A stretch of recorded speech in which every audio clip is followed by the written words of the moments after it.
every time one of these mass shootings happen, you always have the people who have a vested interest in getting no gun safety laws passed.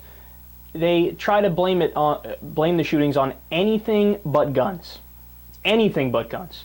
So the first thing they always go to is mental health. That's the issue. It's got nothing to do with guns, because, you know, if you leave a gun there, it can't shoot itself. So therefore, it's the person shooting the gun, and the person has to have mental problems to shoot the gun. Okay, that's great. So why is it that when the Pete Domenici Act was proposed, the Republicans voted against it? The Pete Domenici Act tried to make it so that health insurance companies had to cover mental health the same as physical health, whereas it was considered a separate issue. A psychological issue is not as threatening or as serious as a physical injury. The Pete Domenici Act said, no, we need to treat it the same. Republicans said, no, fuck that. No, thank you. Funny, when it came time to actually vote on it, you guys didn't care about mental health. But now you want to talk about mental health. Why? Because you're trying to divert away from guns.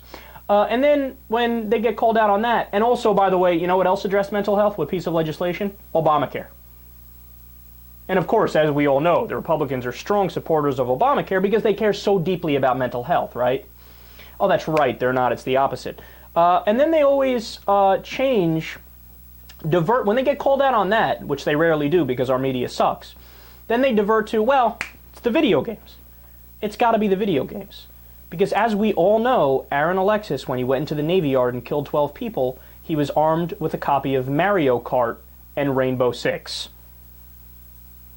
So it's never the actual tool that is used to carry out the act. And they go, well, yeah, but then if they had a knife, it could have killed people too. Yes, if he had a frying pan, he might have killed people too. Less people. Less people.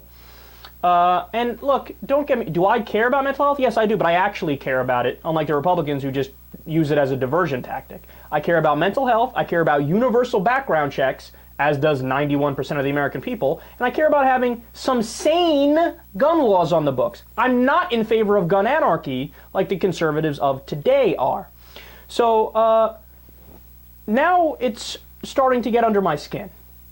Because here we have a human being who carried out these atrocities. The dude had a history of gun violence. He had a history of PTSD, according to both him and his father, because he went to help at 9/11. He lived in the area when 9/11 happened. He went to go help, and that profoundly affected him. So he had anger management problems, PTSD issues, and he heard voices, which is a symptom of what is arguably the worst psychological disorder, paranoid schizophrenia.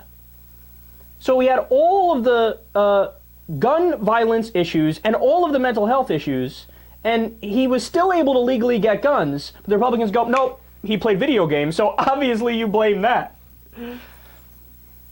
Look, I'm going to say it again. When he came in there, he was not armed with an Xbox and a Wii. He was armed with guns. But they still try to make the connection nonetheless.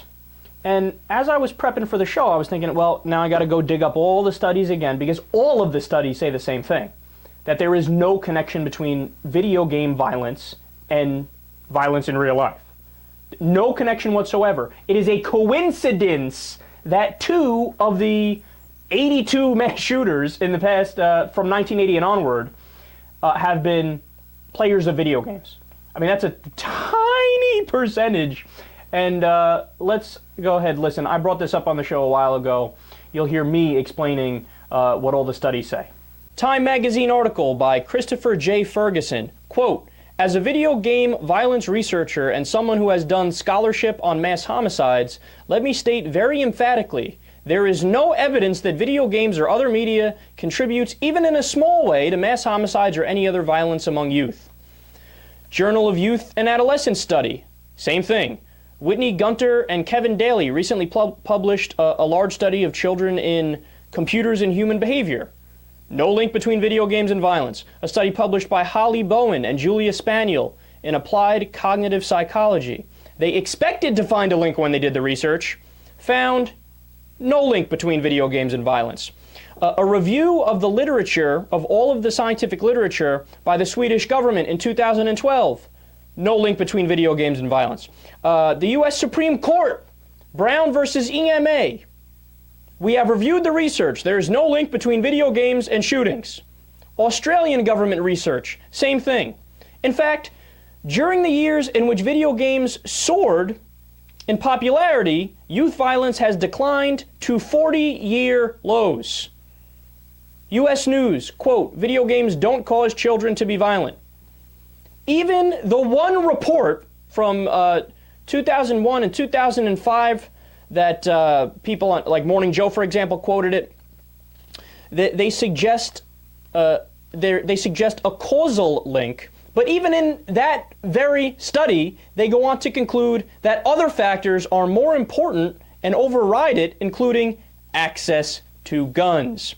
And by the way, that study, which is the only one that the anti-video game people use, number one, is methodologically flawed. Number two, it's not peer-reviewed.